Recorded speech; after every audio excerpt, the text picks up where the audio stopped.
শিক্ষক ছাড়া কেউ তো মানুষ হতে পারে না। সেই শিক্ষককেই যদি সম্মান দিতে না পারতাম, তাহলে আমি, আমার শিক্ষক প্রফেসর ইউনূস, ওনারও শিক্ষক আছে, শিক্ষকদেরও শিক্ষক আছে, তার কাছে আমি 5 মিনিট সময়ের মধ্যে সরতে পারলো না বলে শিক্ষকদের উপরে লাঠি পেটা করা, আর যাই হোক মানুষের কাছ তো হতে পারে। স্বাধীনতা যুদ্ধের কথা বাদ দেই, এরপরে যতগুলো আন্দোলন হয়েছে তার কথা বাদ দেই, কিন্তু মাত্র গত বছর 5 আগস্ট, জুলাই এবং আগস্ট মিলে যে বিশাল আন্দোলন হলো, মাত্র 40 দিনের ব্যবধানে 1,500 মানুষ জীবন দিল কেবল গণতন্ত্রের আকাঙ্ক্ষায়, অধিকার প্রতিষ্ঠার আকাঙ্ক্ষায়, মানুষ হিসেবে বাঁচার ন্যায্য অধিকার প্রতিষ্ঠার আশায়। তার উপরে এই নির্দয় অত্যাচার, আমি স্তম্ভিত হয়ে গেলাম। একটা সরকারকে আমরা পছন্দ করে এনেছি, মানুষ বলেছে এই সরকার কোনো দলের মধ্যে নয়, কোনো দল করে না, দল বানায়নি, এরা সবার পক্ষে কথা বলবে, এরা সবার কথা শুনবে, অন্তত কথা বলতে দেবে। আমি আজকে সকালবেলা পত্রিকা বিস্তারিত পড়লাম, ওখানে বিশেষ ক্যাডারে যারা ডাক্তাররা পাশ করেছেন তাদের একটা মানববন্ধন ছিল, সেইখানে আমি কথা বলতে গিয়েছিলাম, সেখান থেকে কিছু শুনেছি। তারপরে পড়ে আমি অবাক হয়ে গেলাম, আপনারা প্রধানত বেতন নয়, আপনাদের বাড়ি ভাড়া বৃদ্ধির কথা বলেছে। কত দেয় এখন বাড়ি ভাড়া? পত্রিকায় যখন পড়লাম 1000, তখন আমার মনে হলো ফকিরকেও মানুষ 1000 টাকা ভিক্ষা দেবে। আমি মানি, সরকার যদি বলে আমাদের কাছে এত টাকা নাই, কথা শুনতে রাজি আছি, যদিও 8 লক্ষ কোটি টাকার বাজেট দেশে। এইবার শিক্ষাক্ষেত্রে বাজেটে বরাদ্দ দিয়েছেন 7%-এর উপর।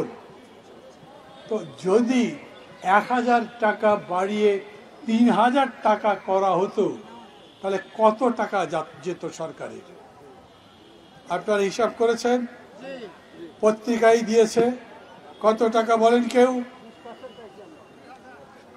এই টাকা, যেটা সব মিলে কয়েকশো কোটি টাকাও হবে না, এই আলোচনা করার জন্য কোনো সরকার নাই। আমি পত্রিকায় পড়লাম, আপনারা পরশুদিন গেছেন উপদেষ্টার সাথে দেখা করতে, সচিবের সঙ্গে দেখা করতে, তারা অফিসে ছিলেন না। আমি জানি না ভালো করে, আপনারা যে গেছেন সেটা কি তারা জানতেন না? আপনারা তাদেরকে জানান নাই? পত্রিকার মধ্যে নিউজ হয়নি? এতগুলো লোক এখানে আছে, সরকার জানে না? সরকার যদি না জানে সরকার আছে কেন? এই যে মানুষগুলো, তাও কোন মানুষ? শিক্ষক, আমারও শিক্ষক, তারও শিক্ষক, অ্যারিস্টটলেরও শিক্ষক, প্লেটোরও শিক্ষক, যে যত বড় মানুষ হোক, শিক্ষক ছাড়া কেউ তো মানুষ হতে পারে না।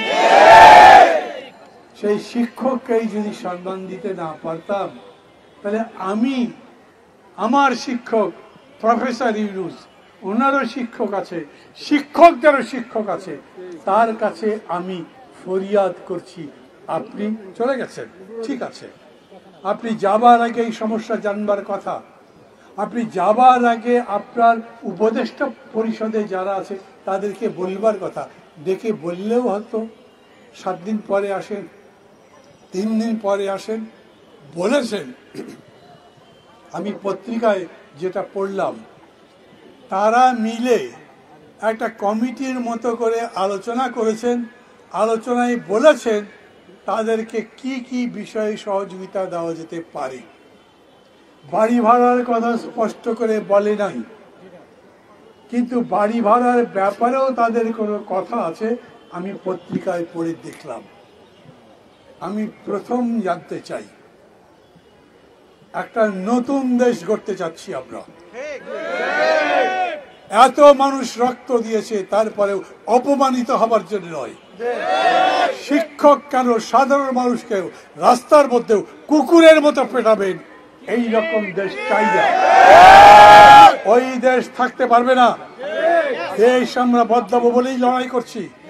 এখনো যে লড়াই করি সেটা আমরা বারবার বলেছি, এক দলের বদলে আর একটা দলকে ক্ষমতায় বসাবার লড়াই নয়, এক মানুষকে বদলে আর একটা মানুষকে বদলাবার লড়াই নয়।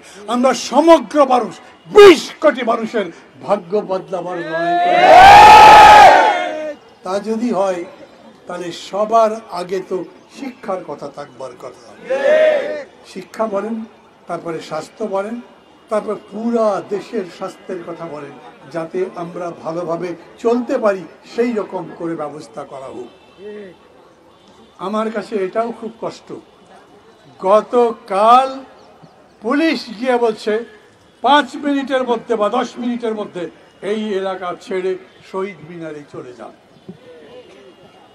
হ্যাঁ, পুলিশ বলতে পারে এখানে রাস্তা বন্ধ হয়ে যায়, আপনারা আগে কি অনুমতি নিয়েছেন, কিংবা তাদের আইন শৃঙ্খলার কোনো প্রশ্ন থাকতে পারে, সেই জন্যে তারা 5 মিনিটের জায়গায় যদি এতগুলো হাজার হাজার শিক্ষক 5 মিনিটের জায়গায় 50 মিনিট সময় নিয়ে যায়।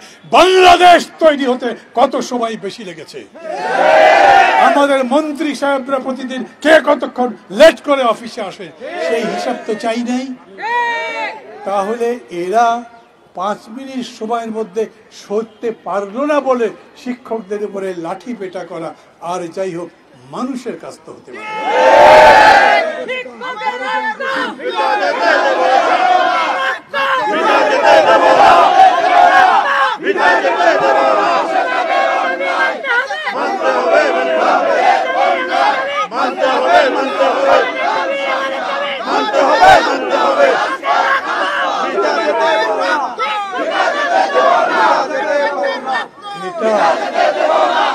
এটা এই জাতির জন্য একটা কলঙ্ক।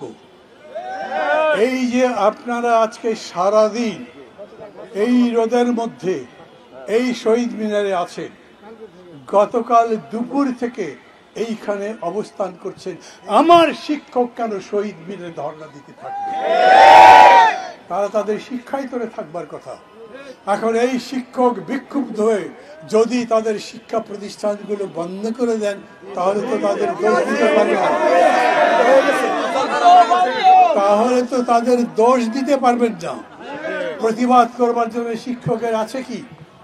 রাজনৈতিক দলগুলো হরতাল ডাকে, রাজনৈতিক দলগুলো বিক্ষোভ মিছিল দেয়, রাজনৈতিক দল আরো অনেক কাজকর্ম করে। শিক্ষকরা প্রধানত শিক্ষা দেয়, শিক্ষকরা প্রধানত মানুষকে মানুষ গড়বার জন্য কাজ করে।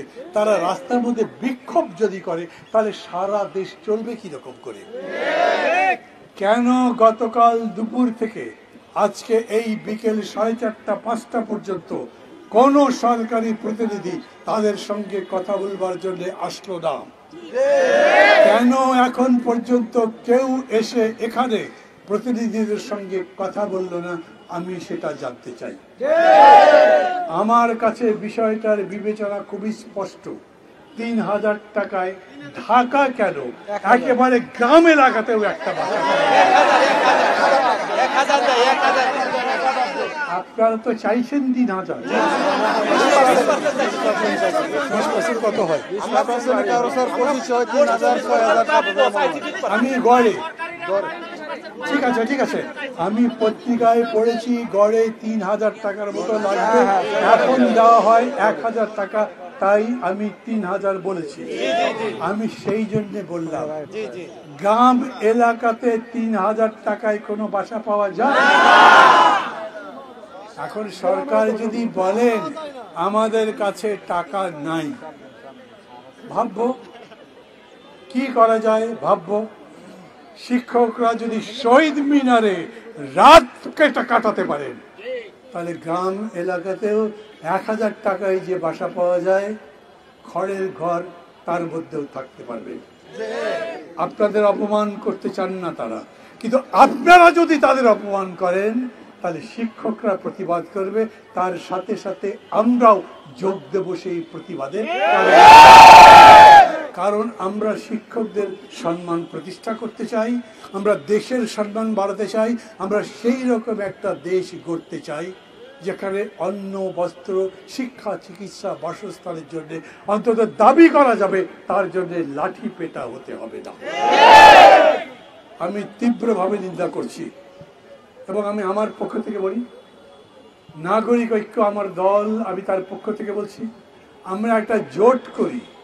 সেই জোট গণতন্ত্র মঞ্চ 6টা দল নিয়ে, তাদের পক্ষ থেকে বলছি আমরা গত 15 বছর বিএনপি সহ প্রায় 40টা দল একসাথে আন্দোলন করেছি, যার কারণে শেষ পর্যন্ত শেখ হাসিনাকে পালাতে হয়েছে। তাদের সবার পক্ষ থেকে বলছি আপনাদের এই ন্যায্য আন্দোলনের সাথে আমরা আছি।